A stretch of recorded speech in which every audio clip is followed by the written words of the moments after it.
मतलब पहले मैं बहुत ज़्यादा टेंशन लेती थी हर छोटी-छोटी बात को, कोई कुछ कह दे तो माइंड में वही घूमता रहता था सारा-सारा दिन कि ये क्या बोल दिया, अब क्या होगा, अब ये क्या सोचते हैं।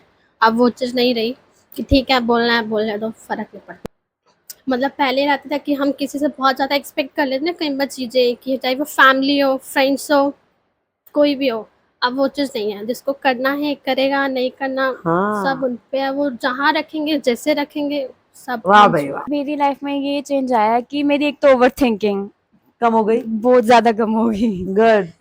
कैसे मुझे आगे बढ़ना है, मुझे इस चीज की गाइडेंस मिली और फॉरगिव करना आ गया मुझे, खुद को भी और दूसरों को भी। जेन्युइन फ्रेंड्स क्या होते हैं ये चीज पता चल रही है। ये पता चला कि लाइफ का पर्पस ये नहीं है कि भाई इंजॉय करो, फ्रेंड्स बनाओ, ज्यादा से ज्यादा सोशल सर्कल बनाओ, यस, ये नहीं है।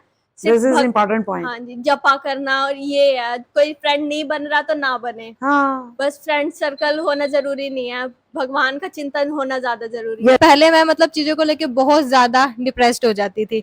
इवन जैसे 10th का रिजल्ट आना है तो डिप्रेशन के अंदर की बीपी डाउन हो गया, मतलब इतनी ज्यादा छोटी छोटी चीजों को लेके भी इतनी टेंशन हो जाती थी। और आज की अगर मैं डेट में कहूँ 2 से 3 साल में, पहले टेंशनें कम थी, लेती ज्यादा थी, आज टेंशनें ज्यादा उसे लेती कम हूँ। और सबसे ज्यादा मुझे बेस्ट ये लगता है कि अब मुझे इतना ज्यादा मैं डिप्रेस नहीं होती हूँ चीजों से, कि ठीक है बैलेंस रहता है अभी। और दूसरों को भी यही कहती हूँ कि क्यों भड़क लेनी, कुछ नहीं होगा, चाहे ऑफिस की है, काम की है, किसी भी चीज की है, All सब is हो well. जाएगा, ऑल इज वेल। अरे भगवत गीता से मतलब मेरी ओवर थिंकिंग, पूरा पूरा दिन अंधेरे में पड़े रहना, मतलब इतना सोचना हर चीज पे, भाई ऐसा क्यों है मेरे साथ ही, ऐसा क्यों होता है हमेशा, रोना ये सब।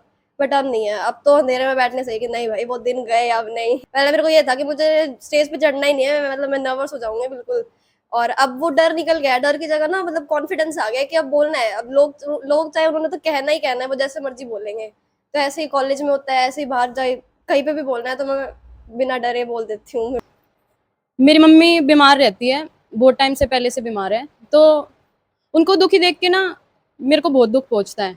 मतलब पहले बहुत दुख पहुंचता था, वो एक्सेप्ट भी नहीं कर पाती थी, मैं उस सिचुएशन से निकल भी नहीं पाती थी। पर अब चीजें एक्सेप्ट करनी आ गई है। ऐसा नहीं है कि अब तकलीफ नहीं है, अब भी बीमार होती हैं वो, पर अब एक्सेप्ट आ गई है करनी चीजें कि जो सिचुएशन है मैं कुछ नहीं कर सकती, मैं उनको एक नाम जब सिखा सकती हूँ करना, तो वो मैं कहती हूँ उनको करने के लिए। पर समझ आ गया है कि ये क्या चीजें हमारे कर्म है, इसमें हम कुछ नहीं कर सकते।